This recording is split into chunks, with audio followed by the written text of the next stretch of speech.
Happy Tuesday, everyone. Jo here at SportsGrid. It's time for a Pocket with Jo. I want to give a big shout out to Kev. Thank you so much for being here right as the show kicks off. I appreciate you so very much and all of your posts coming in that live chat. So we'll get some more people in here in a second, but we've got great games to go over today. I was just making a video talking about Ovechkin. Really think Ovechkin comes out really strong for the Washington Capitals today. So we're going to get into that. Look at his player props and what I'm liking there. We got lots to go over. Last night's games, I tell you, Connor McDavid, complete fire last night. What, 5 assists out of Connor McDavid. We did see the Kings finally be able to score some goals in that fourth period. Cam Talbot, I tell you, I expected more out of him in that one. They were definitely great games. Yeah, early one today, Joe. We're doing this one early for sure. The Canes and the Isles was insane. The Islanders, I tell you, that team up 3-0. I had them plus 1.5 with a sprinkle on the money line. And of course, the Carolina Hurricanes come back and cover the puck line, and we lose our money on that. So it was a hard day on the ice. We had Vegas come out so phenomenally strong. Mark Stone, you talk about how Vegas can manipulate things, and they do it better than anyone. And I'm not blaming them. I'm not saying it's a bad thing. It's absolute genius out there. Mark Stone coming out with that goal in the first period, just looking phenomenal out there, like he had never taken any time off. No rust for Mark Stone. So I underestimated him again. When am I going to learn? I don't know, you guys. I don't know when I'm going to learn not to underestimate Vegas and Mark Stone getting that win. Jake Ottinger looked a mess out there. He wasn't playing like himself, and it was a good point. I was on Sports Rage last night with Gabe and Cam and I were talking during the break saying, you know, Jake Ottinger hasn't looked like the playoff style Jake Ottinger we saw for the last couple of years. We saw him back when he faced Calgary couple years back, and he was just unstoppable out there in net. And so was Jacob Markstrom. We had a real goaltending battle, but Ottinger's never looked the same ever since then. Cam making that point, and I completely agree with him. You got Vegas. Good for you. I'm happy for you that you took Vegas. I was stupid enough to not take Vegas when they were a dog. Jimmy, let's get this money today. Let's go Rangers. I do think Rangers get the win today, but, you know, let's look at the lines on this one. Minus 275 here for the New York Rangers, plus 220 for the Washington Capitals. Now total 5.5. The under is at minus 114 and the over at minus 106. I do think this one is a style of game that we see go under again. Charlie Lindgren, I have a lot of faith for the Washington Capitals in. I think he has a stronger performance than we saw in that first game. They hit him pretty quick and back-to-back goals in some of these situations. So he needs to shake it off when the Rangers hit him, because we know they will. Now, Igor Shesterkin in net here for the Rangers. He was phenomenal in that first game. When we look at the shots each goaltender faced, 31 shots were faced by Charlie Lindgren. He did allow those 4 to go in. And the New York Islanders only allowed 21 shots on Igor Shesterkin. So they were able to win that one 4-1. More physical team was the Rangers as well. They had 33 hits versus 21 for the Caps. The Caps not able to score even on the power play. They had 4 power play opportunities. The Rangers, though, weren't able to score on their 2 either. Now, my biggest thing here is I'm looking at Ovechkin. We look at Ovechkin in this matchup, and I am expecting him to make an impact. He needs to find the back of Igor Shesterkin's net for the Washington Capitals to have a fighting chance. I am circling again. I know we circled it last time and he wasn't able to get it, but I'm taking Ovi again for that anytime goal. The anytime goal coming in at plus 200. Now you can also look at the power play point. I expect if he gets a goal, it will be a conversion on the power play. So I'm kind of doubling up. I'm taking the power play point at plus 240 as well. You could take one or the other. I just don't like taking the anytime goal without taking, or I just don't like taking the power play point without the anytime goal, because I do think if he comes out, it will be a power play goal that he's able to get because his Rangers team is locking down on him. We look at the last game out for Ovi, 0, a big fat 0 shots on goal. That is because the New York Rangers blocked all of his shots. He had 5 shots blocked on net. Now, this was only the 4th time in his 148 playoff career games that he hasn't been able to record a shot on goal. So I am expecting him to find a way in this one. Desperation coming to play. The Washington Capitals cannot go home trailing 0-2. Will they? Probably. I really do think they will, but we're going to see the best out of Ovechkin in this one. The New York Rangers blocked 21 shots on net. The Rangers so phenomenally strong on the defensive side. Now you look at Rempe. Rempe came out. He was able to get that first goal. We saw Panarin with a goal, Chris Kreider with a goal. It was a really strong game out of the Rangers, and I do think it's another strong game out of the Rangers here. They did everything right in game one, except for Rempe throwing that elbow to the nose of one of the Washington Capitals players. I can't remember who it was, but he elbowed him straight in the nose. Pretty dirty out there. So it's going to be a great one. Yeah, I think the Capitals are done as well. I think the Rangers win. But I do think in this one, we look kind of at just Ovechkin for that anytime goal. You got to find value on the Rangers. You can take them on the puck line here. The puck line for the New York Rangers -1.5 at +102 holds value. I'm going to also take the no goal in the first 10 minutes. The Caps have to lock down strong enough. Charlie Lindgren has to be strong enough in that first 10 minutes. And I do think once the goals open up, we'll see a deflated Washington Capitals team. So the no goal in the first 10 minutes at +106. When we look at the next game here, I was expecting fireworks between the Tampa Bay Lightning and the Florida Panthers in that first game. And I tell you, this was such a physical game. Those penalties we weren't seeing out there. Now, both teams had chances on the power play. So there still were penalties, but for how physical it was, I can't believe we didn't see more. We saw the Tampa Bay Lightning put 60 hits on the Florida Panthers.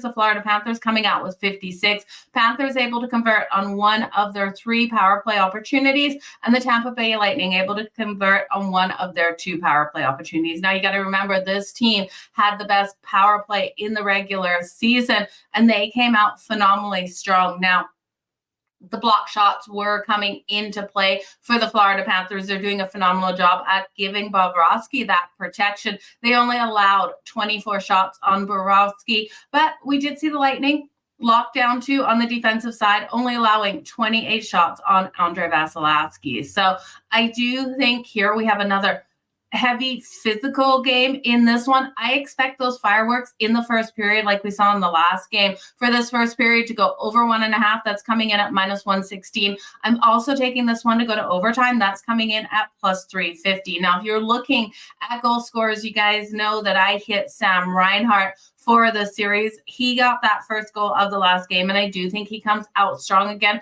I'm not going to look at player props in this game itself because I do have those series longs, but if you're not having them, Verhaeghe's being phenomenal, Sam Reinhart and Matthew Tkachuk, all with those goals last time. We saw Stamkos fight to the very bitter end of that last game, being able to score a goal with 10 minutes left on the power play. No, not 10 minutes, 10 seconds left on the power play. The Tampa Bay Lightning never gave up, and I think they bring that same energy into the first period here. I also like the Tampa Bay Lightning to tie up this series. I'm taking them with that plus money at +146 because I'm liking this game to go to overtime. This is a tight battle. The value coming in on the Tampa Bay Lightning. But I tell you, the Florida Panthers are so phenomenally strong. I really do think the winner of this series has every opportunity to take the Stanley Cup. I'm also looking at the Winnipeg Jets. The Winnipeg Jets do need to show me more, though, out of this one tonight. So we're going to get into that one. If you are looking at someone from the Lightning, I think Kucherov, he was so quiet in game one. I would look at his power play point, that power play point coming in at +110. I just don't know where to go with this total with this one. While I do think the first period goes over, we can see these defenses locked down in the second and the third, and this just be a physical, grinded out kind of battle out there with both teams doing what they did last time, not giving each other a lot of space out there on the ice to make those plays. So Kucherov for the power play point. Remember, he had 144 in the regular season points overall, and no goals in the last game. He did have an assist, though, so he came out strong that way, but I do think we could see the power play point. The conversion for the Lightning on the power play is phenomenal. Thanks for being here. Appreciate it. Okay, let's look at the next game, the Colorado Avalanche and the Winnipeg Jets. Now, current lines on this, Winnipeg is -102 this morning and -118 for Colorado, total of 6.5. Now, that's 6.5 plus 100 to the over and -122 to the under. Give me the under all day long. The Winnipeg Jets have every opportunity of winning their second straight game here at home. They're being disrespected by this line. They won that first game. Connor Hellebuck, by far the better goaltender in that matchup, but they need to play their own game. They can't get in a run-and-gun style game here with the Colorado Avalanche. Nathan MacKinnon is way too powerful out there for them to play this style of game. We saw Cale Makar also come to play for the Avs. Now, it was interesting to see how that one unfolded. We know Kyle Connor made a huge impact, Adam Lowry as well for the Winnipeg Jets and Mark Scheifele. But I think this team has to get out of the mindset that they were in the last one, where it was to get goal after goal after goal. Now, looking at the power play, we did see the Avs convert on 2 of their 4 attempts, and the Winnipeg Jets converted on 1 of their 2. They won that last game 7-6. This one under 6.5. I know it's scary after seeing what we saw in the last one. And -125, I think, is the right way. Now, if you want to be more cautious in this one, you can look at the Colorado Avalanche's team total to the under, because I do think it's Winnipeg who gets this win. If Georgiev plays as weak as he did in the last game, we could see the Winnipeg Jets score those goals. But I expect in this one for them to play the game that is their game, which is to get up here, get those 2 goals, and then protect that lead and not allow Colorado to get back in this game. That's the style of game that I do think the Winnipeg Jets need to start playing to be able to win this series. Yes, they won game 1, but you guys, that was too close for comfort at that very end, as you can't give Nathan MacKinnon that much momentum in that third period. So it was a scary situation for the Winnipeg Jets. Looking at how physical these teams were, we did see the Colorado Avalanche come out with 55 hits and 46 for the Winnipeg Jets. Connor Hellebuck faced 55 shots on his net. 55. It's crazy. Georgiev only faced 46. So we'll see here. The Nashville Predators and the Vancouver Canucks is the last game on deck. Now, this one, we have the Preds coming in at +128 and -154 for the Vancouver Canucks. Total 5.5 at -105 to the under, -115 to the over. I do think the Predators can stay competitive in this game. Now, they were able to convert on 1 of their 4 power play opportunities in the last game, and their kill came out nice and strong, killing both of Vancouver's opportunities on that power play. I love the goaltending matchup here with Saros and Demko, but I do think, looking at the Preds team total, over 2.5 holds value. The over 2.5 is coming in at -118. Now, Vancouver's team total is 3.5, and I would take that under before I took over. But the problem with the under 3.5 is the juice. It's coming in at -164. So I think this is a 3-2 battle that the Predators have every opportunity of getting the win.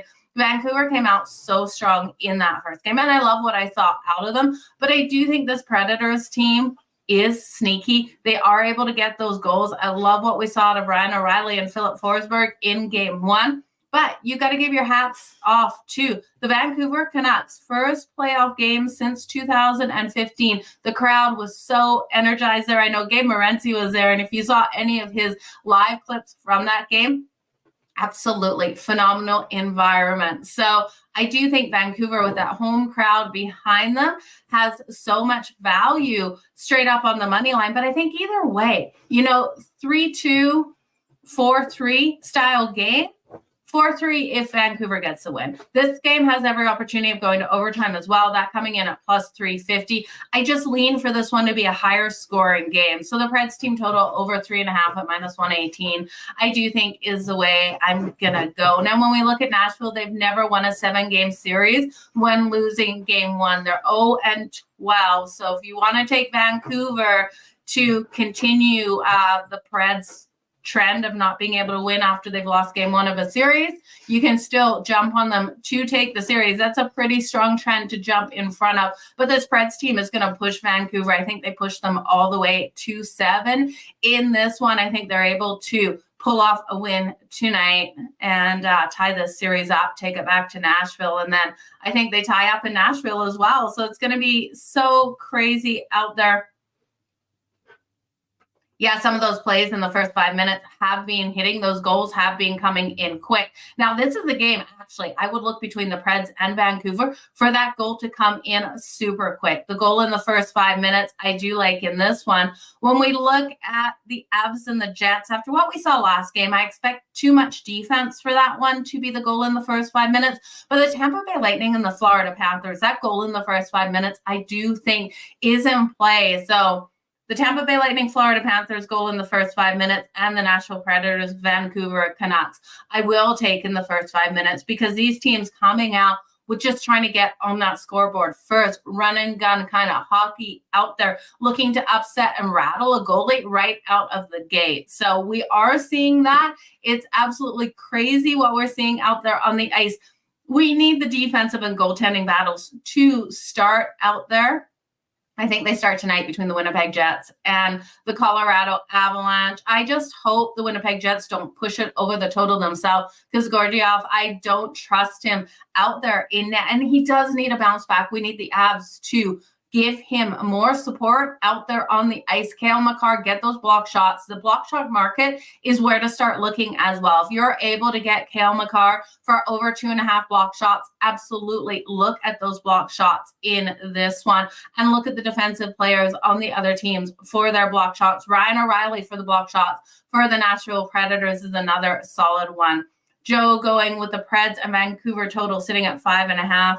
They're going to blow this out tonight. Yeah, I do think this one hits 6 or 7 goals. So I like it. JT Miller for that first goal. I love JT Miller. I've got him for the series for 3+ goals in the series and 4+ goals in the series. I do think JT Miller comes out nice and strong. That first goal prop is going to be through the roof for you. And the Leafs last night, I tell you, that team came to play. I was so impressed with what we saw out of them in that game last night versus Boston. It was what the Leafs needed to do in game 1. So Toronto was alive. The streets were alive. I was seeing all those videos. So congratulations to Toronto for being able to pull that off, because I tell you, I was concerned. I thought they were dead in the water.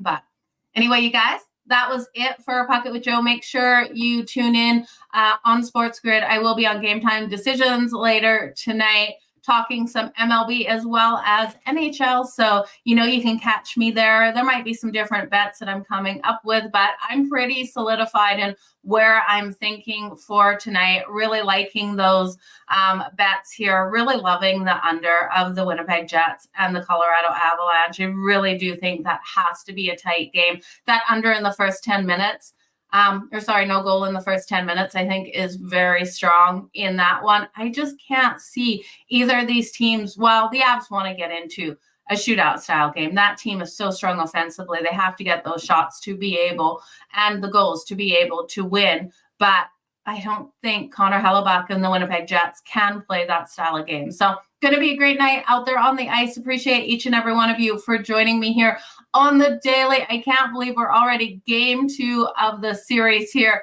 Let's go Ovechkin. Just give me Ovechkin for that anytime goal at +200. And then the Rangers can win it, 4-1. Again, but give me Ovechkin on the power play for the goal, because then we'll hit the +240 and the +200. Power play point and goal. That'd be a beautiful night. So you guys, all the best in all of your bets. We'll see you later. Take care.